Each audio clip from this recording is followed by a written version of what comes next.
Di video kali ini kita akan ngebahas tentang pemasaran murai batu. Gimana cara pemasarannya untuk burung-burung yang nggak mabung dan gimana yang untuk burung mabung juga, dan masaran-masaran apa aja sih yang enak buat murai batu yang cepat masuk. Susun lagunya maksudnya dia roll tembak dari panjang pendek, terus burung-burung kecil disambung-sambung ya. Kapas tembak, jenggot itu buat yang kasar-kasar, buat tembakan, ya. Cililin, tangkeng. Dia misalkan dia nembak jenggot, tapi jenggot langsung dia sambung sama kenari apa sama itu, nah itu burung mewah. Usahakan masarin pakai burung kecil nih kayak kolibri dulu.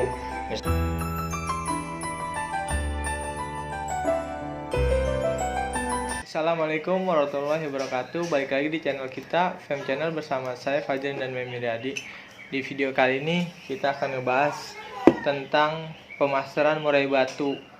Gimana cara pemasarannya untuk burung-burung yang nggak mabung dan gimana yang untuk burung mabung juga, dan masaran-masaran apa aja sih yang enak buat murai batu yang cepat masuk gitu, Bay. Lu juga kayaknya lagi banyak burung muda ya, Bay, ngerawat-rawat burung muda. Iya, gua dapat bahannya kebenaran burung-burung muda nih, tapi yang gua lihat maksudnya bakatnya atau gua lihat karismanya nih bagus nih. Nggak sembarangan ambil burung-burung muda iya, aja gitu. Makanya gua ambil. Nah, buat player gua sih yang kemarin udah pada dibawa orang, alhamdulillah udah pada juara sih gitu.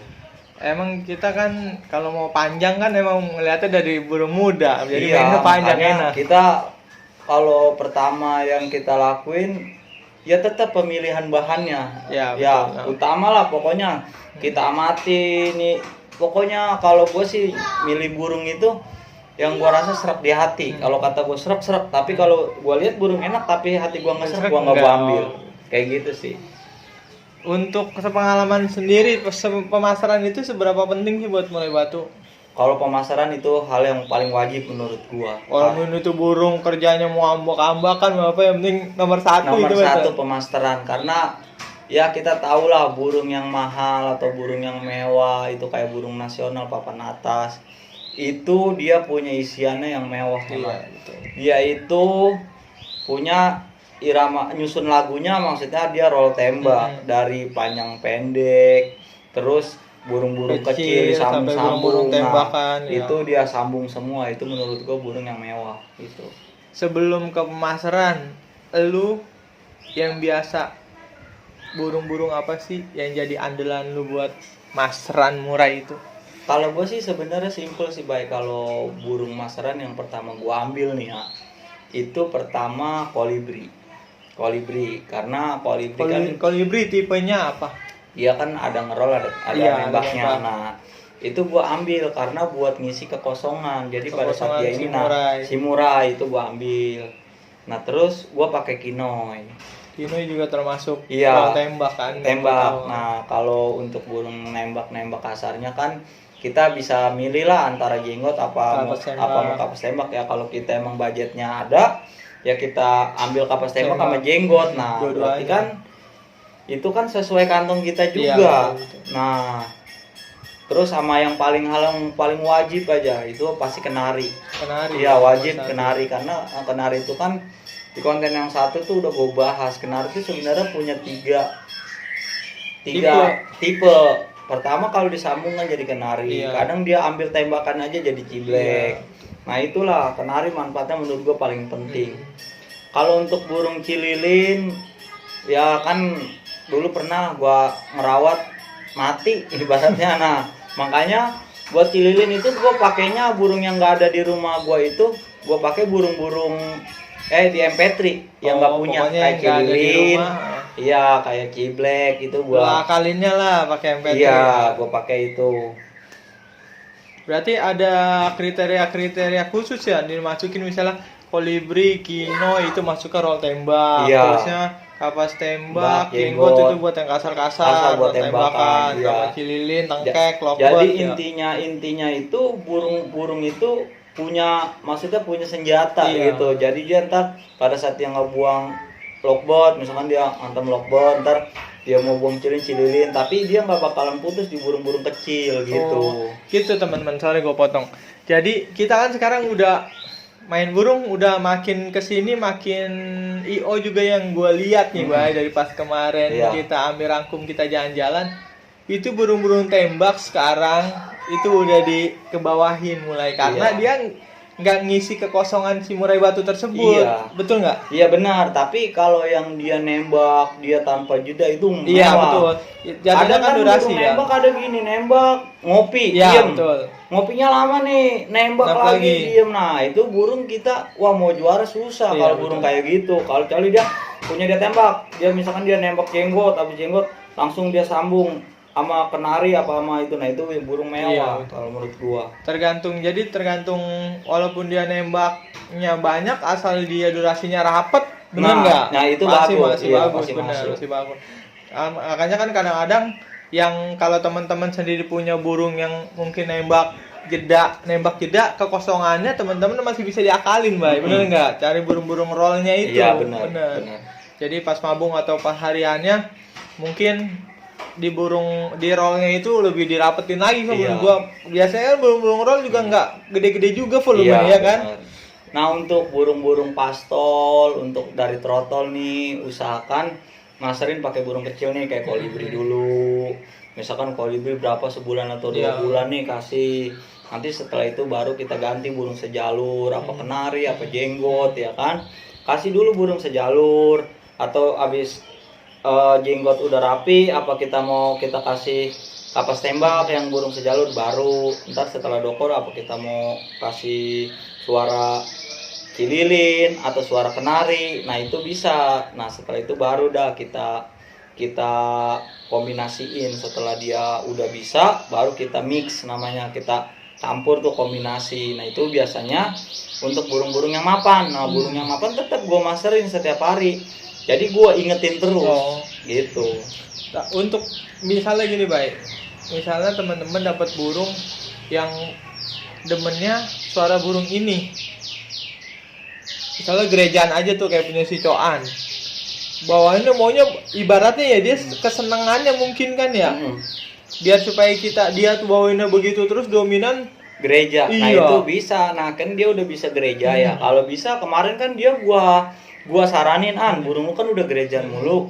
Nah itu gua saranin itu coba kalau lu lagi ngumbar atau lu lagi ngejemur atau mandiin, lu setel aja di HP lu cililin. Tapi kemarin kan bukti cililin kan di atas. Bukan berarti itu burung nggak bisa cililin. Iya nggak bisa, dia bisa. Akhirnya kan dia buktiin, oh iya burung udah cililinan terus nih gitu.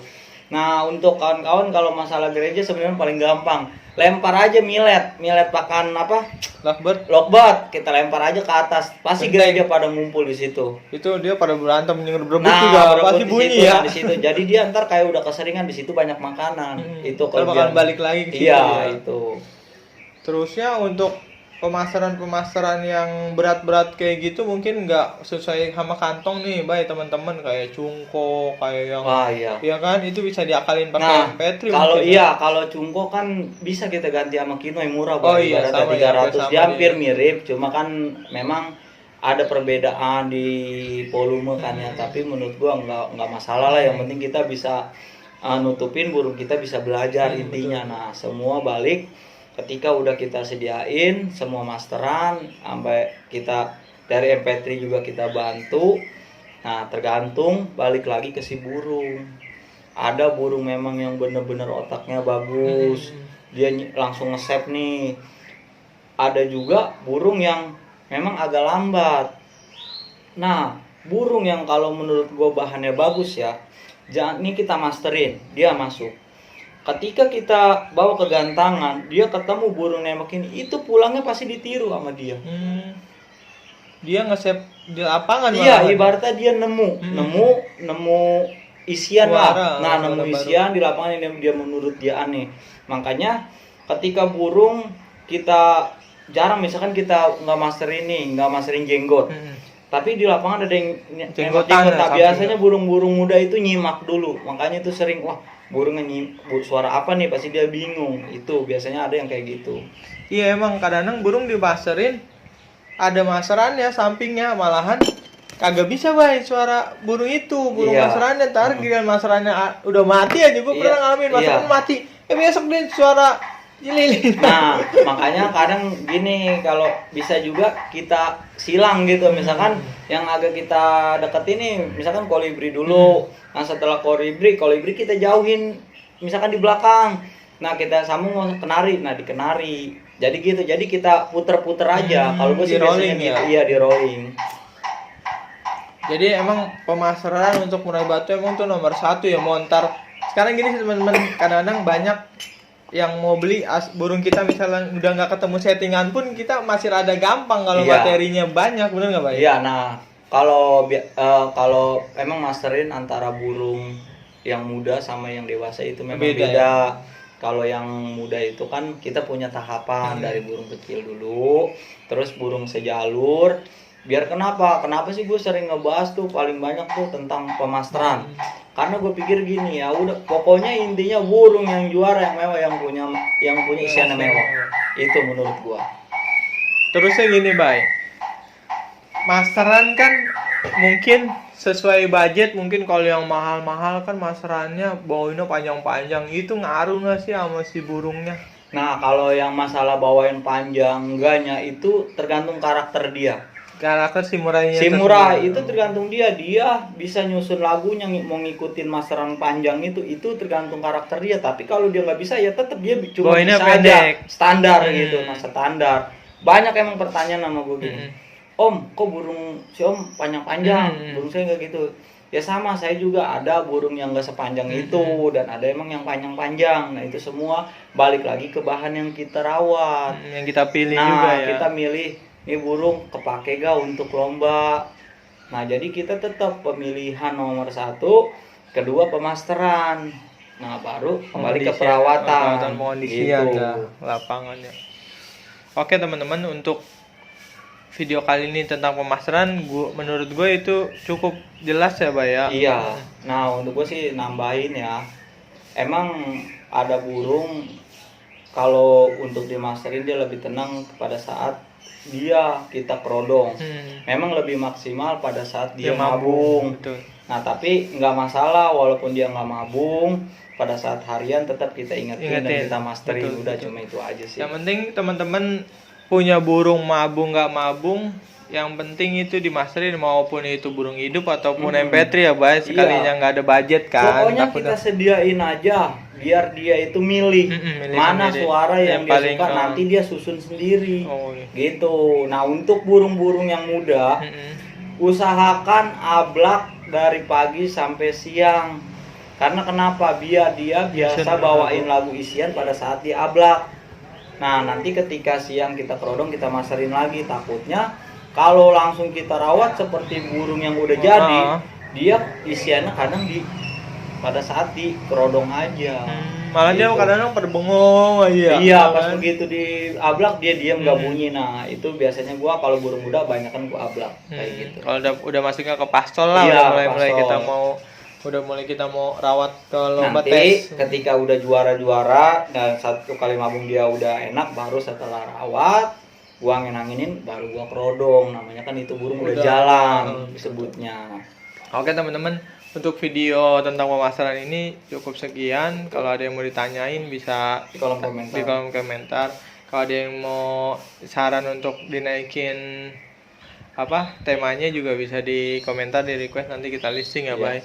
Untuk video kali ini terima kasih. Assalamualaikum warahmatullahi wabarakatuh. Waalaikumsalam warahmatullahi wabarakatuh.